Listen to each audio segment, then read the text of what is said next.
In the late 14th century, the Kingdom of Aragon was a land of political alliances, ambitious rulers, and turbulent court life. At its center was King Peter IV of Aragon, a man as shrewd as he was controlling. His reign had been marked by wars with neighboring states, diplomatic maneuvering with Castile and France, and constant threats to his throne. But history remembers him not just for battles won or treaties signed, but for what he did to one woman, his own wife. Her name was Eleanor of Sicily. She was young, intelligent, and politically valuable. The marriage between Peter and Eleanor was arranged not out of love, but as a strategic union, linking Aragon with the powerful Sicilian crown. At first, Eleanor was welcomed to the court with ceremony and pageantry. Chroniclers wrote of her grace, her education, and her quiet dignity.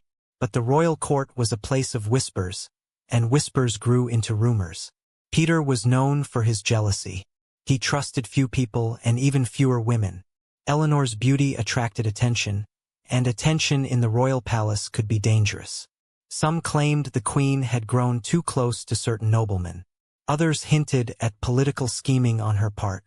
We may never know if these rumors were true, but Peter believed them or at least claimed to. One evening, without warning, he summoned his guards and issued an order that shocked the court. Queen Eleanor was to be confined indefinitely. No public trial. No evidence presented. No opportunity for defense. The queen, the very woman who had been crowned beside him, was led away under guard and taken to a tall, isolated tower within one of the king's remote castles. From that day forward, she would never walk free again. Eleanor's prison was no damp dungeon, but it was still a cage. The tower stood high on a rocky hill, surrounded by thick walls and patrolled day and night. From its narrow windows, she could see the countryside, fields, villages, rivers, but never touched them. The room was furnished modestly. A bed, a table, a small writing desk. She was allowed a servant, but only one, and that servant was replaced regularly to ensure no bonds of loyalty could form. Food was brought up by guards. Letters were censored.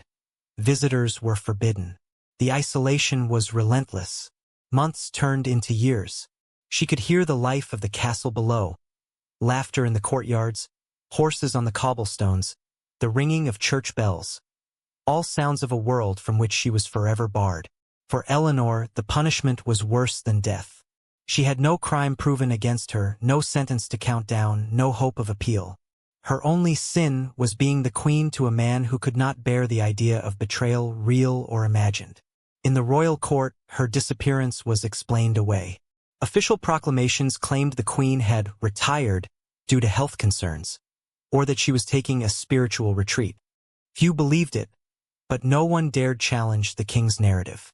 Aragon's politics were ruthless, and those who spoke out had a way of vanishing themselves. Inside her tower, Eleanor kept a journal. Some historians believe fragments of her writings survived. Scraps of poetry, laments, and prayers, smuggled out by sympathetic servants. In one, she allegedly wrote, "I see the sky each morning, yet feel no sun. I hear the bells each Sunday, yet know no God. My world is stone, and stone has no mercy." Years passed. Peter continued to rule, marry, and negotiate alliances. He took other wives after Eleanor's confinement. All political matches, none of them lasting long. But he never officially divorced her. To him, she was not a former queen. She was simply out of sight, out of mind, yet forever his possession. Eleanor grew older in her prison. Her once bright hair turned silver. Her hands, once adorned with rings, became thin and pale from disuse. She no longer dreamed of escape. Her guards came to know her as the Lady in the Tower. Some treated her with a degree of pity, others with cold indifference. One account claims she was allowed a small garden on the tower's roof, where she grew herbs and flowers, a tiny patch of beauty in a world of stone. The politics of Aragon shifted. Alliances were made and broken, wars were fought and won, and new rulers rose in neighboring kingdoms. Yet through it all, Eleanor remained locked away, a silent witness to history she could never participate in. By the time Peter died, she had been imprisoned for decades. Some sources suggest she was briefly freed after his death. Others claim she was left in the tower until her own passing. The records are unclear, and like much of medieval history, the truth may be forever lost. What is certain is this: she never returned to public life, never walked the palace halls again, never sat beside a king in court. Her role as queen ended not with ceremony, but with a locked door. The story of Eleanor of Sicily is more than a tale of one woman's tragedy. It is a reminder of the absolute power medieval kings wielded, power unchecked by law or council when it came to their wives. A queen could be crowned one day and cast aside the next, without trial, without recourse, and without mercy. To this day, historians debate Peter's motives. Was he a paranoid ruler consumed by jealousy? Was Eleanor truly plotting against him? Or was she simply a pawn in a larger game of politics, removed when she no longer served his needs? Her confinement became legend. In some regions, the tower where she was held is still pointed out to visitors, a silent monument to royal cruelty. Folktales grew around her, some painting her as a tragic victim, others as a dangerous schemer who got what she deserved. Modern historians tend to see her as a casualty of medieval politics, a woman whose fate was decided not by justice, but by power and suspicion. She was a queen who lived in luxury, until her life became a gilded cage.